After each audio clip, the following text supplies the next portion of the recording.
Hello viewers, இன்னைக்கு நம்ம பார்க்க போறது Death Note episode 3 part 2.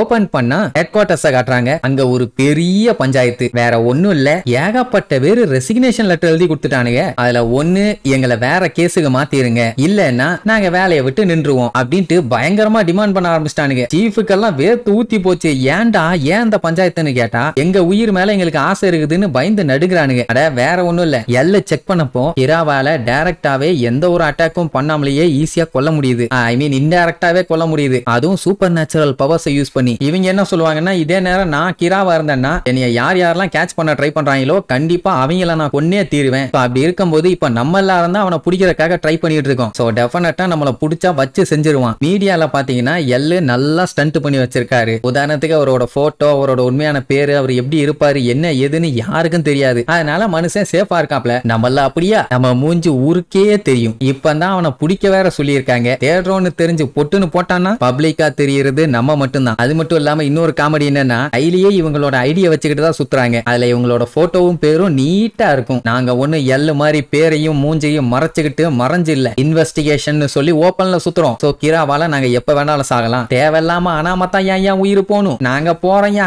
அப்படின்ட்டு அங்க இருந்து கிளம்பிடுவாங்க. சீஃப் எவ்வளவோ கூப்பிட்டு பாப்பாரு, வேலைக்கே ஆகல. எல்ல இது எல்லாத்தையுமே பாத்துக்கிட்டே தான் இருக்கான். அதே நேரம் இங்க நம்ம பையன் டியூஷன்ல கிளாஸ் அட்டன் பண்ணிட்டு இருப்பான்ல, அந்த டைம் ரியூக்கும் அங்கதானே இருக்குது. அது அப்படியே அங்க எங்கன்னு சுத்திட்டு இருக்குமா. அப்ப வெளியில எட்டி பார்க்கும்போது யாரோட நிழல் மட்டும் நல்லா தெளிவா தெரியும். யாரோ ஒருத்தர் லைட்டை ஃபாலோ பண்றாங்க. அத ரியூக்கு கண்டுபிடிச்சிருச்சு. அதே நேரம் இங்க வட்டாரி இருக்கான்ல, அவன் பாத்தீங்கன்னா எல்லு கிட்ட இந்த மாதிரி FBI ஏஜென்ட் இந்த கேஸை விசாரிக்கிறதுக்காக ஜப்பான் வந்திருக்காங்க, வந்தவங்க இந்த கேஸ்ல இன்வால்வ் ஆயிருக்க போலீஸ் எல்லாத்தையுமே இன்வெஸ்டிகேட் பண்ண ஆரம்பிச்சிட்டாங்க. அதோட லிஸ்ட்டை தான் இப்ப எல்லுக்கு அனுப்பி வச்சிருப்பான். எல்லு பார்த்துட்டு டெஃபினட்டா இந்த 141 பேர்ல தான் யாராச்சும் ஒருத்தரா இருக்கணும், இல்ல இவங்களுக்கு தெரிஞ்சவங்களா இருக்கணும், யாரா இருக்கும்னு சொல்லிட்டு அப்படியே பாப்பான். அதுல பாத்தீங்கன்னா சீஃபோட பேரும் இருக்குது, அவரோட பையன் லைட்டோட பேரும் இருக்குது. கண்டுபிடிச்சான்னா லைட் ஆஃப் பண்ணிடுவான். என்ன ஆக போதோ தெரியல. அதே நேரம் இங்க லைட் பாத்தீங்கன்னா டியூஷனை முடிச்சுட்டு நேரா வீட்டுக்கு போகும்போது ரியூக்கும் அவன்கிட்ட பேச ட்ரை பண்ணும். அவன் வண்டியா திட்டுவான். நோக்க அறிவில்லை, நீ பிசாசு மாதிரி தானே பிறந்திருக்க, நான் தான் வெளியில வரும்போது உன்கிட்ட பேசக்கூடாதுன்னு சொல்லியிருக்கேன்ல, நான் உங்ககிட்ட பேசிட்டு போனா நீ எல்லாம் மென்டல் பயன்னு சொல்லுவாக்கே, அதனால பேச்சாம வாடாம்பான். லைட்டு வெயிட்டா உங்ககிட்ட ஒரு மேட்டர் சொல்றேன், உனக்கு பிடிக்கலன்னா காதை க்ளோஸ் பண்ணிய, நான் எப்பவுமே உனக்கு எகெயின்ஸ்டா எதுவும் பண்ண போறது இல்ல, உன் அளவுக்கு பெட்டரான பர்சன் இந்த புக்கை பிக் பண்றதுக்கு வாய்ப்பே இல்ல, அதனால தான் நான் உன் கூடயே சுத்திட்டு இருக்கேன். ஆனா அதுவுமே நோட் புக் முடிகிற வரைக்கும் தான். பட் அதுக்காக நான் உன் சைடும் இல்ல, எல்லோட சைடும் இல்ல. இத சொன்ன உடனே அந்த வெங்காயம் எல்லாம் எங்களுக்கு தெரியுமா, சரி நீ இப்ப பண்றது ரைட்டா ராங்கோ அது உன்னை பொறுத்தது, ஒரு ரூம்மேட்டா உங்ககிட்ட ஒரு மேட்டரை சொல்லும்பா. என்னடா ஏதாச்சும் பஞ்சாயத்தா, ஏன் சடனா இப்படி பேசிட்டு இருக்க, இது உன்ன மாதிரியே இல்லையாம்பா. அட நான் கிராவோட நெருங்கிய சொந்தக்காரன், எப்படி என்னால சொல்லாம இருக்க முடியும் அப்படி இப்படின்னு உடனே எதுக்கடா இழுத்துக்கிட்டு இருக்க, மூடிட்டு சொல்றான்பா. அதுக்கப்புறம் தான் மேட்டரை சொல்லும். எவனோ ஒருத்தன் உன்னை ரொம்ப நேரமா ஃபாலோ பண்ணிட்டு இருக்கான், ஜாக்கிரதையாருன்னு சொல்லும் போதே நம்ம பையன் ஜர்க் அடிப்பான். சொல்ல போனா அவன் பின்னாடி தான் வந்துகிட்டு இருக்கான். இப்ப என்ன மேட்டர்னா, இவனை யாராலையும் பார்க்க முடியாது, பட் இருந்தாலுமே லைட்டா அவன் ஃபாலோ பண்ணிட்டு இருக்கான், லைட்டா தான் பாத்துக்கிட்டு இருக்கான். பட் அது ரியூக்குவ பாத்துக்கிட்டு இருக்க மாதிரியே அவனுக்கு ஒரு ஃபீலிங்.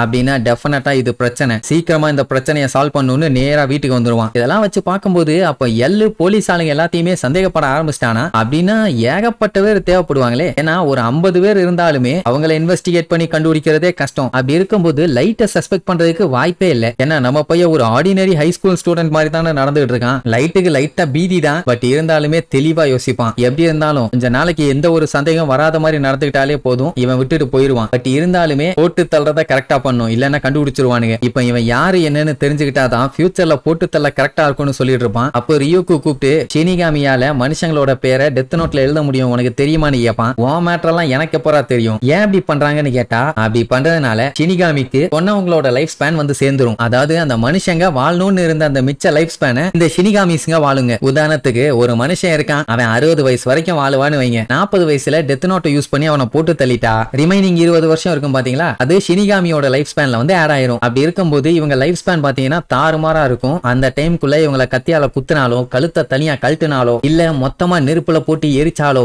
என்ன பண்ணாலும் ஒன்னும் ஆகாது. பட் அதுக்காக நம்ம பைய கண்ணா பின்னான்னு பேர் எழுதுறான்னு அவனோட லைஃப் ஸ்பேன்லாம் ஏறாது. அதுதான் ஷினிகாமிக்கும் ஹியூமன்ஸுக்கும் உள்ள டிஃபரன்ஸ். கேட்கும் போது இன்ட்ரெஸ்டிங்கா இருக்குது. இன்னொரு டிஃபரன்ஸ் இருக்குது. அது இன்னும் இன்ட்ரெஸ்டிங்கா இருக்கும்பா. அது என்னன்னா ஹியூமன்ஸோட லைஃப் ஸ்பேனை ஷார்ட் ஆக்குறது. அது எப்போ ஷார்ட் ஆகும்னு ஷாக் ஆகியப்பான். வேற ஒண்ணும் இல்ல, ஷினிகாமிஸ் மத்த பர்சனோட ஃபேஸ பார்க்கும்போது அவங்க பேரும் அவங்களோட லைஃப் ஸ்பேனும் ஈஸியாவே அவங்க கண்ணுக்கு தெரியும். அதுவும் அவங்க தலைக்கு மேல காட்டி கொடுக்கணும் வைங்க. அதுவும் நம்ம பயலோட தெளிவாவே பார்க்க முடியுது. இப்ப என்னன்னா பேரு பிளஸ் நம்பர்ஸ்னு காட்டுதுல, அது ஷினிகாமி உலகத்தோட ஹவாஸா காமிக்கும். நம்ம ஹியூமன் டைமுக்கு அதை கன்வெர்ட் பண்ணா எக்ஸாக்டா எத்தனை வருஷம் அவன் வாழ போறான்னு தெளிவா தெரிஞ்சிடும். பட் ஆனா அதை என்னால சொல்ல முடியாது, சொல்லவும் கூடாது. ஷினிகாமிஸ் மத்தவங்களை கொல்றதுனால அவங்களுக்கு எவ்வளவு லைஃப் ஸ்பேன் வரும்னு இதை வச்சே தெளிவாவே தெரிஞ்சிடும். சோ இதுதான் ரெண்டாவது பிக்கஸ்ட் டிஃபரன்ஸ் ஹியூமனுக்கும் ஷினிகாமிக்கும். ஆனா இதுல ஒரு பெரிய ஆஃபர் ஒன்னு இருக்குது. யாரெல்லாம் டெத் நோட்டை எடுத்திருக்காங்களோ அவங்களுக்கு ஷினிகாமி அதோட கண்ணு பவரை கொடுக்கலாம். ஆனா அதுக்கு ஒரு பெரிய டீல் இருக்குது. என்னன்னா அதை வாங்கணும்னா இவனோட லைஃப் ஸ்பேன் பாதி அதுக்கு கொடுக்கணும். இதை கேட்டோன்னா பயலுக்கு தூக்கி வாரி போடும். அட்லீஸ்ட் ஒரு காவாசி இல்ல ஒரு 5 வருஷம் 10 வருஷம்னா உடனே வாங்கியிருப்பான். பாதினா எப்படி கொடுக்கறது? இப்போ உதாரணத்துக்கு பையன் 50 வயசு வரைக்கும் வாழ்வான்னா இவன் அந்த கண்ணை வாங்கிட்டான்னா 25 வயசு வரைக்கும் தான் வாழ்வான். சொல்ல போனா ஒரு வருஷம்னா அதுல பாதி ஆயிரும். இதெல்லாம் கேட்டுட்டு அப்படின்னா இதெல்லாம் ஒரு ஹெல்ப்பா நான் கன்சிடர் பண்ண முடியாதுன்னு நீ சொல்ற. இத சொல்றதுக்கு தான் இவ்வளவு முக்குனியான்னு கேட்டவொன்னு, இதெல்லாம் ஷினிகாமி கோடுப்பா, நீ வேணா ஓகேன்னு சொல்லு, நான் என்னோட கண்ணை தர்றேன், உன் பாதி லைஃப புடிங்கிறேன், உன்னால அந்த எல்லை ஈஸியா கொண்டுலான்னு சொல்லுவானே. அத பண்ணா எல்லாரோட பேரும் எனக்கு தெரிஞ்சிரும். ஈஸி தான், டெத் நோட்டை வச்சே எல்லாத்தையும் போட்டுலான்னு பயலோட கண்ணுல அவ்வளவு வெறி. அவன் பாதி லைஃப புடிங்கலான்னு இதோட கண்ணுல அம்புட்டு வெறி. வெளியில வேற கருப்பு கோட்டை போட்டுக்கிட்டு அந்த FBI ஏஜென்ட் குறு குறு குறு குறு குறுன்னு லைட்டோட வீட்டை தான் பாத்துக்கிட்டு இருக்கான். என்ன ஆக போதோ தெரியல. இனி இவங்கிட்ட இருந்து எஸ்கேப் ஆக போறானா இல்ல இவனுக்கே ஆட்டம் காட்ட போறானான்னு அடுத்தடுத்த எபிசோட்ல பார்க்கலாம். டாடா.